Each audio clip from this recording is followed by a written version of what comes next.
Well, I don't know about you guys, but I find myself using this emoji a lot, the shoulder shrug emoji. And you can know which emoji you use the most if you just go to your phone's keyboard and there's the frequently used. And you know what I'm saying? It's that page right there. For you, it might just be the vomit emoji. It might be the slanting laughy face emoji. It might be that little piece of doo-doo with the eyeballs and the smile. What is that? Who uses that? Does anyone here use that? I've never used that. But to be honest, I use this shoulder shrugging emoji when I don't know what to do, obviously, right? When it's I don't know what's next. I don't know what the plan is. I don't even know what I can do. And to be honest, as I've been using this emoji a lot throughout the week and in preparation for finishing this series, I kind of thought that it encapsulates the common response when it comes to injustice. We're talking about injustice, right? Which are things in the world that are not right, fair, or equal. And we've all seen or experienced these things to varying degrees. To set us up for what God has for us tonight, a brief recap of last week where we said that, remember, God did something about injustice. We look at everything wrong in the world and it's what is God doing about it? What's his plan? Why doesn't he just step in and fix things? And we said that, look, God did do something about injustice. He created you.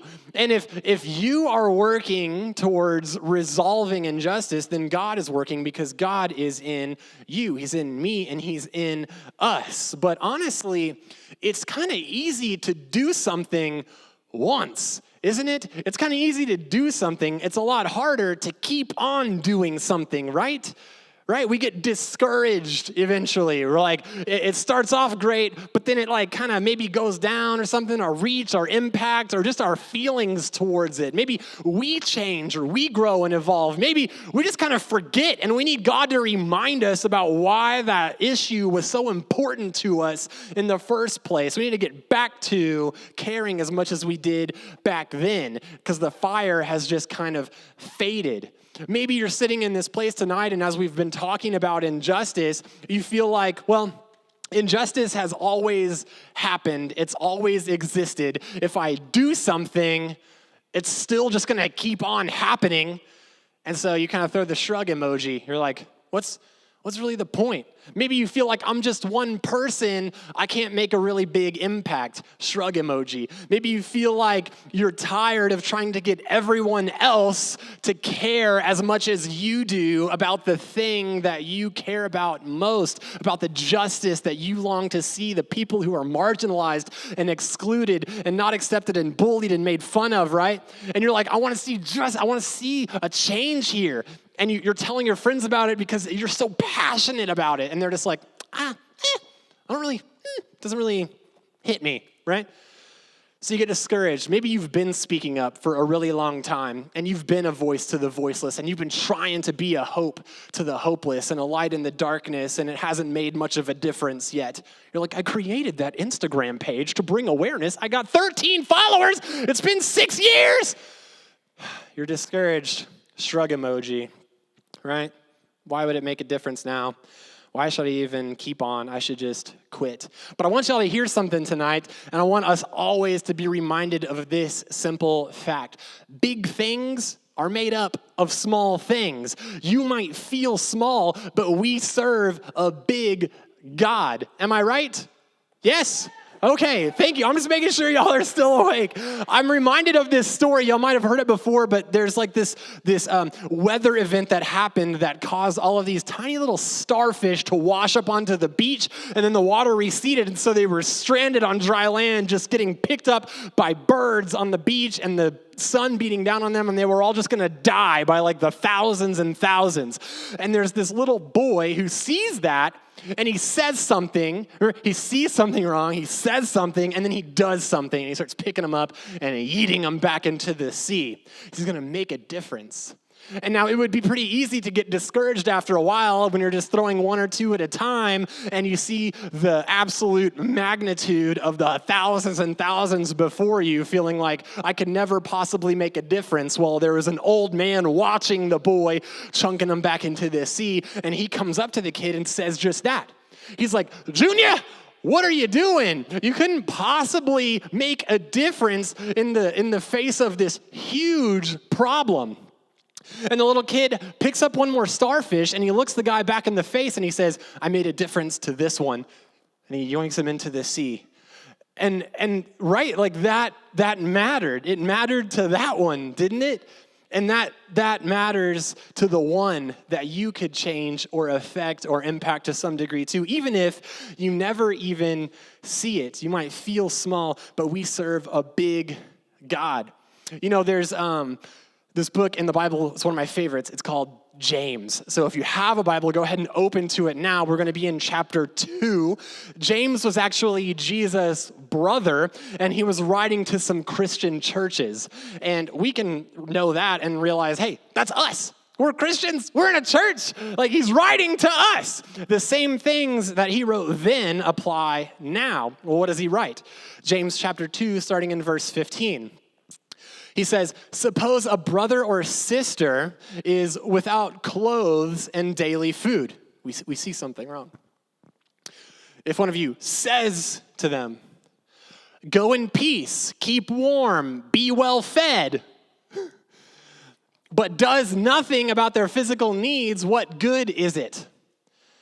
And I want us to catch what just happened there. They saw something, they said something, but they did nothing. And that's the whole breakdown in being like Jesus. Because when Jesus saw something, he said something, and he did everything. And we're trying to be like him. As followers of Christ, we want to be like Jesus. And Jesus was always doing something. It's like he couldn't not. When he saw something that was not okay, it's like if you know better, you've got to do better. You would be almost disobedient to not, right?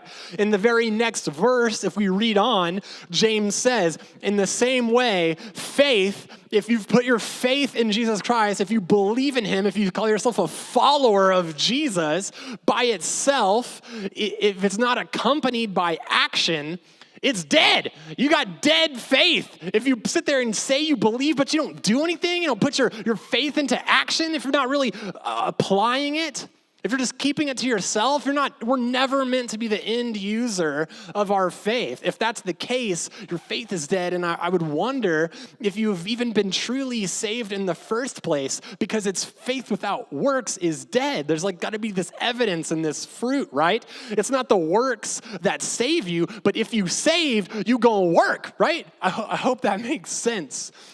I don't have any grass in my backyard at home.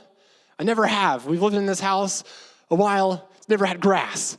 It's just been dirt and weeds. And it's ugly, and it's not practical for all of my kids. Well, recently, I decided to do something about it. I saw an injustice. I said, that's not okay, and I'm going to do something. Okay? And so I killed all the weeds.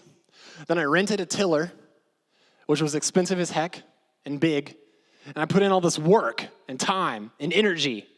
So I said, I'm going to make a difference here in the face of this gross injustice. I scattered fertilizer all over the place. I planted seed all over the place. I raked it in. I watered it once. And imagine if I just stopped there. Like if that was all I did. I saw something, I said something, I did something. Well, that's great. Aren't I off to such a great start? Isn't all of the building blocks and the potential for something awesome, a luscious, green, beautiful lawn that could be enjoyed for generations to come? They're all in place. All the pieces are falling into place and the stars are lining up. But what if I just stopped there? That was all I ever did. What would happen? You know, the Apostle Paul, who was a follower of Jesus, he would have known James. He wrote to some people who were facing huge injustice in this place called Galatia. And in chapter 6 of his letter to the Galatians, he says, look, people, let us not grow weary or tired of doing good. Y'all have seen stuff that was not right. It was not fair. It was not equal. You said something about it. You started to do something about it. You planted some seeds. You might have even watered them. He says, don't grow tired. What you're doing is a good thing. And at the proper time, we will reap a harvest if we don't give up. Therefore, as we have opportunity, let us do good to all people. We're not talking about planting grass. We're talking about doing good.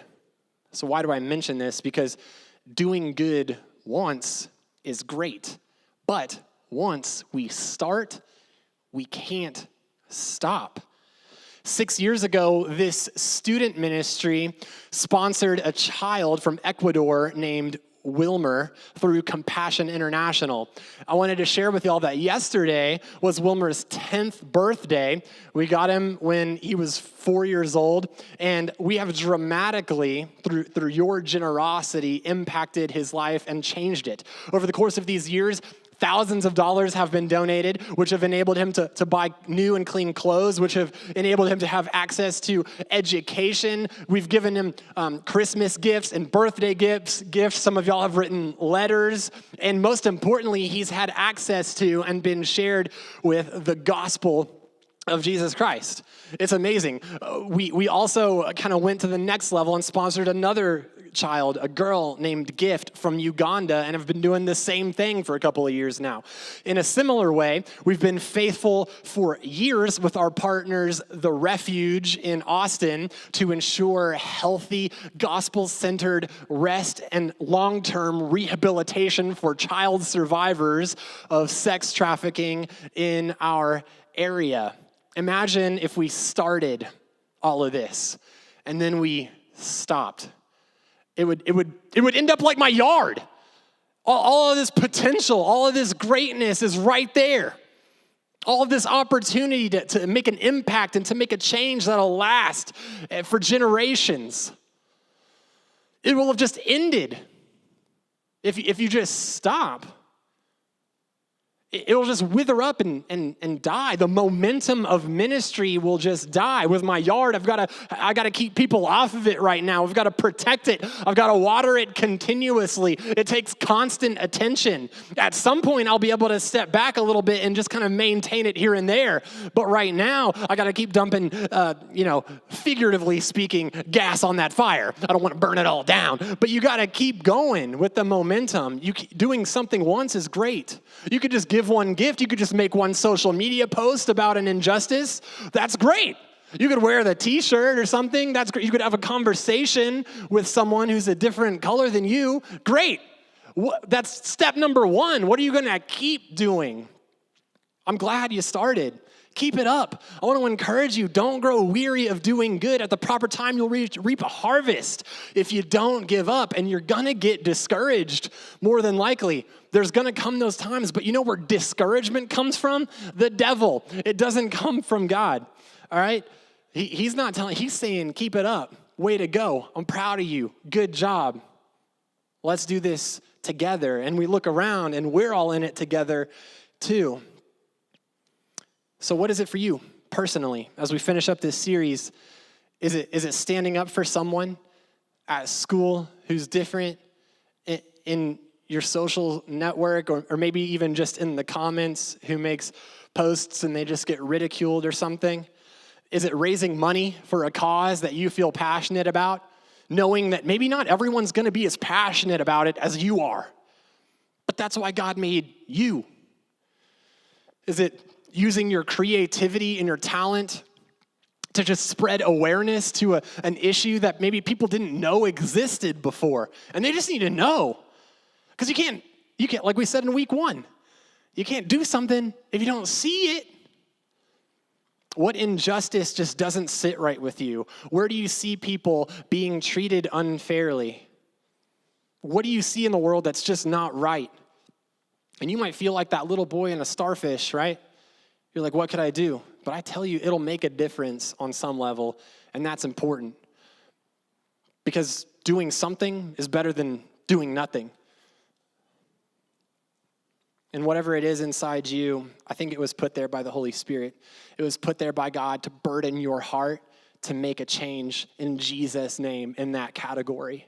And if we're all doing that together, what a difference we'll make.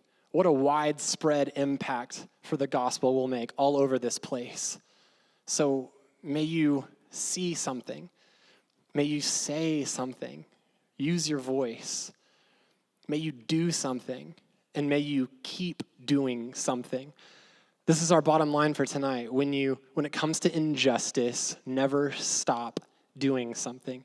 May you use your talent and your influence and your voice and your life and never stop, because Jesus never stopped, and he gave his life for you, and he gave his life for them, and he called us to do the same.